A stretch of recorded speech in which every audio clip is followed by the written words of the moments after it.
يا أرحم الراحمين يا أرحم الراحمين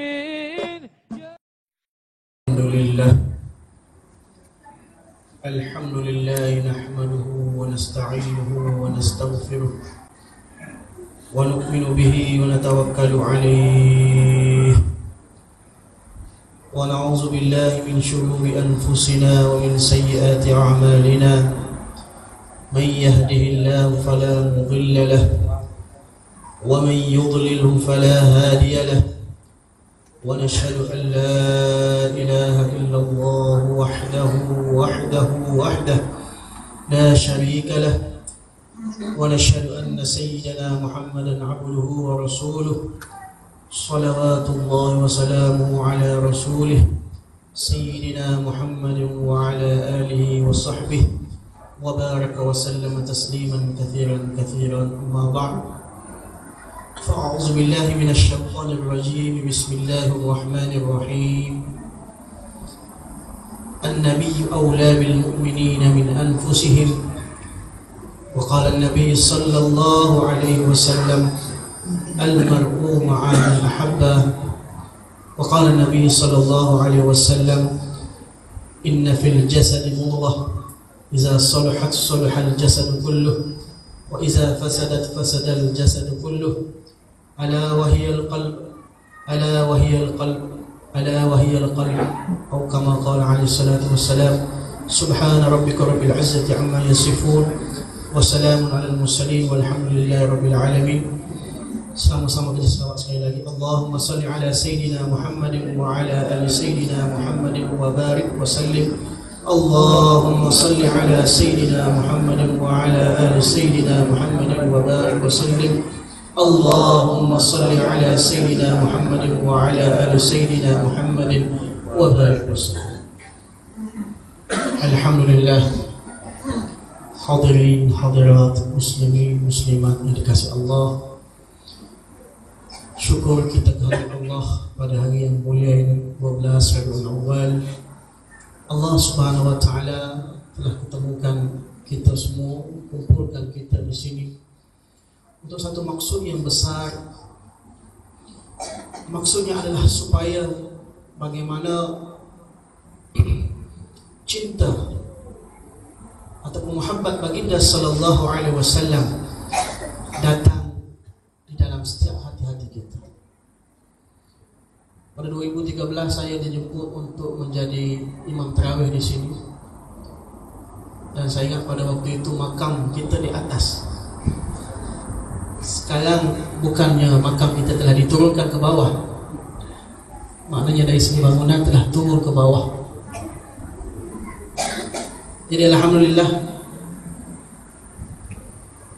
tuan-tuan, puan-puan dikasihi Allah Subhanahu wa taala. Sebenarnya tuan-tuan, puan-puan dikasihi Allah Subhanahu wa taala, hak seorang mukmin adalah untuk dia mencintai Nabi sallallahu alaihi wasallam pada setiap ketika dan pada setiap saat.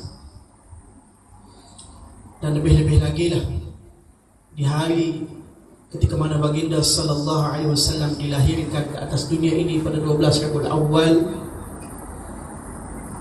Lebih-lebih lagi lah kita perlu membicarakan, menceritakan, mengkupaskan Pak kata Tuan Pengurusi tadi. 1 jam diberi masa kepada saya. Saya rasa khutbah saya tadi pun dah 5 minit lebih dah. Ya. Tapi walau bagaimanapun, insya-Allah tuan-tuan kasih Allah Subhanahu wa taala, sebelum kita pergi lebih jauh, kalau tuan-tuan nak tunggu saya cerita bagaimana Nabi dilahirkan, bagaimana dia dibesarkan, kemudian disusu oleh siapa, bapak saudara dia siapa, itu panjang tuan-tuan. Itu bukan tugas saya untuk saya ceritakan pada hari ini. Saya hanya nak ambil khulasah ataupun perahan daripada hubbun Nabi sallallahu alaihi wasallam. Allah Subhanahu wa taala juga sebut dalam Al-Quran, "Thumma anzala minas samai ma'an fa akhraja bihi minats thamarat." Dalam surah Al-Baqarah Allah Taala sebut, kemudian Allah Ta'ala turunkan hujan daripada langit. Kemudian Allah Ta'ala sebut apa? Fa'akhraja bihi minas thamarat. Kemudian Allah Ta'ala keluarkan daripada bumi itu buah-buahan. Turun hujan daripada langit ke bumi. Daripada bumi aku keluarkan buah-buahan. Allah Ta'ala tak cerita apa? Bagaimana buah-buahan tadi boleh terbentuk. Ditanamnya dulu benih, naik kemudian dia punya batang. Daripada batang naik dia punya cabang, dahan. Daripada dahan keluarnya daun, daripada daun keluarnya buah. Allah Ta'ala tak cerita. Allah Ta'ala cerita direct, straight to the point. Fa'akhraja bihi minas thamarat. Maka dikeluarkan daripada bumi tadi, daripada buah-buahan. Jadi tuan-tuan, apa yang kita kendaki malam ini adalah apakah buah daripada maulidin Nabi SAW yang perlu kita ambil dan kita kecapi. Tuan-tuan, muslimin, muslimat, hadirin hadirat kasih Allah Subhanahu Wa Taala. Hari ini manusia mereka lebih mengenali artis-artis. Mereka lebih mengenali pemain-pemain bola, ya, badminton dan sebagainya, lebih daripada nama-nama Nabi dan Rasul-Rasul. Kalau kita tanya anak-anak kita, siapakah senarai artis-artis di Malaysia, top 10 siapa hari ini, mereka boleh sebut seorang-seorang. Tapi senarai Rasul-Rasul, senarai Nabi, jarang daripada anak kita. Mungkin kita sendiri pun tak boleh sebut. Jadi untuk itu, sebelum kita kata kita cinta muhabbat kepada Nabi Muhammad SAW, kita kena terlebih dahulu mengetahui dan mengenali siapa itu batang tubuh, siapa itu sifat yang disebut sebagai nama Muhammad Mustafa sallallahu alaihi wasallam. Kerana kita 1400 tahun lebih menjangkaui 1400 tahun lebih, jauh daripada kehidupan baginda sallallahu alaihi wasallam. Kita hanya dengar cerita-cerita Rasulullah sallallahu alaihi wasallam daripada kitab-kitab hadis, kitab-kitab sejarah. Kita bukannya golongan sahabat yang mana mereka sentiasa duduk bangun bersama baginda sallallahu alaihi wasallam. Maka untuk itu perlu kepada kita membelit kitab-kitab sejarah dan hadis-hadis mengenai yang sifat-sifat baginda sallallahu alaihi wasallam. Dalam Syama'il Muhammadiyah ataupun Syama'il Tirmizi, satu bahagian hadis yang ditulis oleh Imam Tirmizi rahmatullah alaihi, bab tentang khasail nabawi, khas-khas sifat baginda sallallahu alaihi wasallam.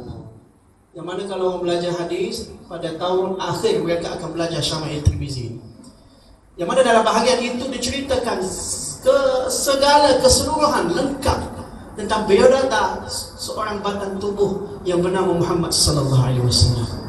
Dari segi rambutnya bagaimana, dari segi mukanya bagaimana, dari segi pakaiannya bagaimana, dari segi perjalanannya bagaimana, dari segi sifatnya bagaimana, dari segi husing risaunya macam mana, dari segi duka cintanya bagaimana, dari segi perjuangan sirahnya bagaimana, semuanya lengkap diceritakan dalam Syama'il Tirmizi.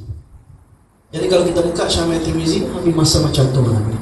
Cuma saya ambil sedikit sebagai pengenalannya kepada siapa itu Nabi Muhammad sallallahu alaihi wasallam. Seperti mana kata orang Melayu, tak kenal maka tak cinta. Bagaimana kita nak cinta pada baginda sallallahu alaihi wasallam kalau kita tak kenal? Untuk itu tuan-tuan, muslimin, muslimat dikasihi Allah Subhanahu wa taala,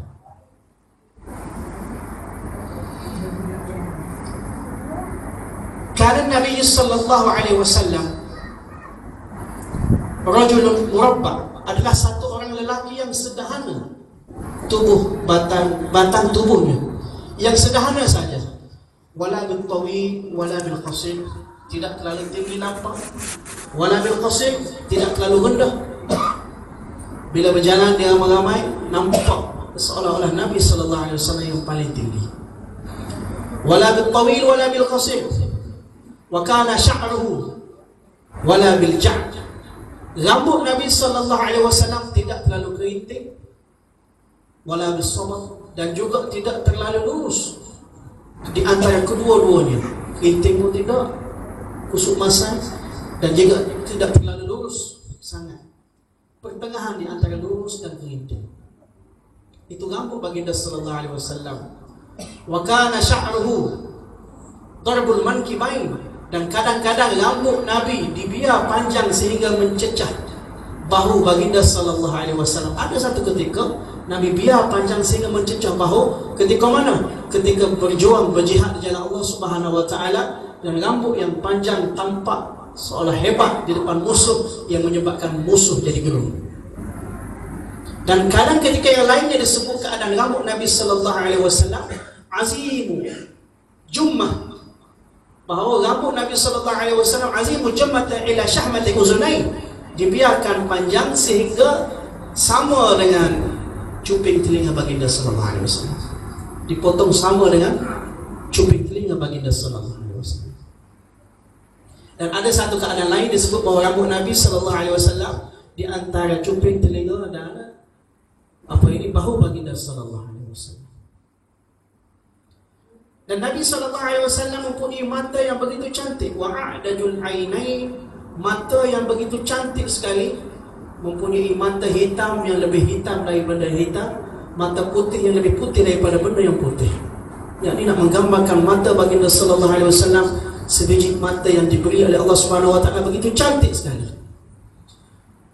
Wa ahdabul asfar, dan kening, bulu kening baginda sallallahu alaihi wasallam adalah lebar, panjang, cantik, elok bagi orang yang melihatnya.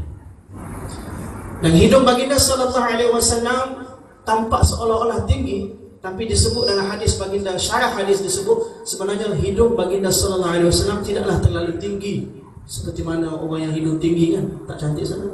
Sebenarnya tampak tinggi itu disebabkan nur, cahaya Nabi sallallahu alaihi wasallam tertumpu di bahagian hidung baginda, menyebabkan nampak seolah-olah hidung baginda seolah-olah mancung tinggi. Dan baginda sallallahu alaihi wasallam mempunyai gigi yang cantik, teratur, tersusun elok, tidak terlalu rapat-rapat dan tidak terlalu jarang-jarang. Ada setengah kita tu jarang kan, 1, 2, 3 boleh bilang. Nabi sallallahu alaihi wasallam rapat pun tidak dan tidak terlalu jarang, pertengahan. Itu menggambarkan gigi baginda. Izah takallama, bila baginda sallallahu alaihi wasallam bercakap, tampak seolah keluar daripada mulut baginda sallallahu alaihi wasallam seolah-olah mutiara yang tersusun rapi. Nampak seolah baginda sallallahu alaihi wasallam punya mulut mutiara yang tersusun rapi. Bu'aidu bainal mankibain, dan kedua-dua bahu Nabi sallallahu alaihi wasallam itu adalah panjang jaraknya, menggambarkan batang tubuh baginda sallallahu alaihi wasallam yang bertubuh sasa. Jarak di antara dua bahu ni panjang, menggambarkan bertubuh sasa. Sawahul badan, dan perut yang rata seperti papan, tidak boroi seperti kita tu. Zakhmul khayalis, dan di bahagian tetek baginda sallallahu alaihi wasallam ada bulu yang halus, yang mana bulu itu menentik halus daripada situ sehingga ke pusat baginda sallallahu alaihi wasallam. Tuan-tuan, Iza takallama, iza iltafata jami'an, dan bila baginda sallallahu alaihi wasallam berpaling kepada satu orang yang memanggil baginda, baginda akan berpaling tubuh, keseluruhan tubuhnya. Maknanya dia tak berpaling hanya berpaling tengkuk saja. Kalau panggil Muhammad, nak gapo, bukan macam tu. Dia akan berpaling dengan keseluruhan tubuhnya, menggambarkan sifat mulia baginda sallallahu alaihi wasallam. Satu orang sahabat Zaifah radhiyallahu taala anhu masuk dalam majlis Nabi sallallahu alaihi wasallam. Nabi sallallahu alaihi wasallam sedang berada di atas mimbar. Maka dia masuk, fakana yanzuru ilai wa ilal qamar. Dia masuk dalam majlis Nabi, dia tenung Nabi. Sekali dia pandang Nabi, sekali dia pandang cahaya bulan. Sekali dia pandang Nabi, sekali dia pandang cahaya bulan. Akhir sekali dia kata apa? Fahuwa indi ahsan minal qamar. Akhir sekali dia buat keputusan bahawa Muhammad sallallahu alaihi wasallam lebih cantik daripada bulan. Subhanallah. Iza masya yatakaffa, bila Nabi sallallahu alaihi wasallam berjalan secara tunduk, ka'annama yanhattu min sawab, seolah-olah turun daripada lembah cerun bukit yang ceruk. Seperti mana orang turun daripada bukit berjalan macam tu. Langkah yang tidak terlalu panjang dan tidak terlalu pendek. Cepat berjalan, tidak terlalu panjang langkahnya, tidak terlalu pendek macam orang biasa. Itu cara berjalan bagi